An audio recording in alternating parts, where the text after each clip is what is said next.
Cuando tomes tu café, toma tu café con caña que solo la caña da el aroma. Cuando tomes tu café, toma tu café con caña. Zdravím všetkých milovníkov kávy. Dnes si povieme a predvedieme, ako správne pripravovať mlieko na kapučíno. Určite sa pýtate, aké mlieko je vhodné na napeňovanie. Najvhodnejšie je vychladené studené mlieko s obsahom tuku najmenej 3,5%. Čo znamená, že pôjdete do obchodu a kúpite si plnotučné mlieko, je jedno od akého výrobcu. Je potom ďalej dôležité, aby ste použili správnu konvičku. Buď si kúpite lacnejšiu, čo vám úplne stačí a vyhovuje na domáce použitie, jej cena sa pohybuje zhruba od 10 do 14 eur.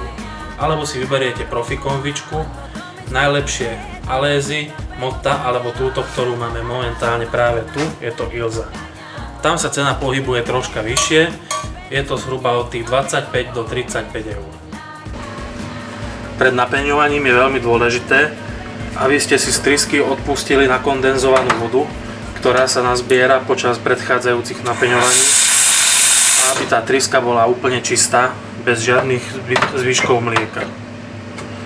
Môžeme prejsť k napeňovaniu. Vložíte jemne trysku do mlieka a spustíte paru na plný výkon. Je dôležité, aby ste dosiahli to, aby sa vám vytvoril ten vír v tom mlieku a postupne začínate dávať nižšie tú konvičku, ako sa vám napeňuje to mlieko. Nižšie a mlieko vám stúpa. Rukou cítite, keď je to už mlieko dosť prehriaté, čo znamená, že už treba skončiť s napeňovaním, aby ste predišli tomu, že mlieko budete mať prepálené.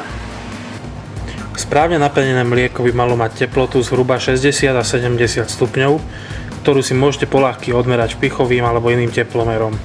Tu vidíte, že tá hodnota je presne 61 stupňov. Napenené mlieko by nemalo obsahovať nejaké väčšie bublinky a malo by byť krásne elastické. Po naliati do šálky si kľudne môžeme skontrolovať jeho elastickosť, a to malou lyžičkou, čo znamená, že si odhrnieme penu a vidíme, že tam je minimálne 1 cm tej peny. Tá pena by sa nám mala pekne vrátiť naspäť, čo sa nám aj stalo. Ako vidíte, na tomto kapučíne nie sú vôbec žiadne bublinky, čo znamená, že sme zvládli prípravu na jednotku. Prajem vám napeňovaniu veľa trpezlivosti a príjemných chvíľ a zážitkov. Na zdravie.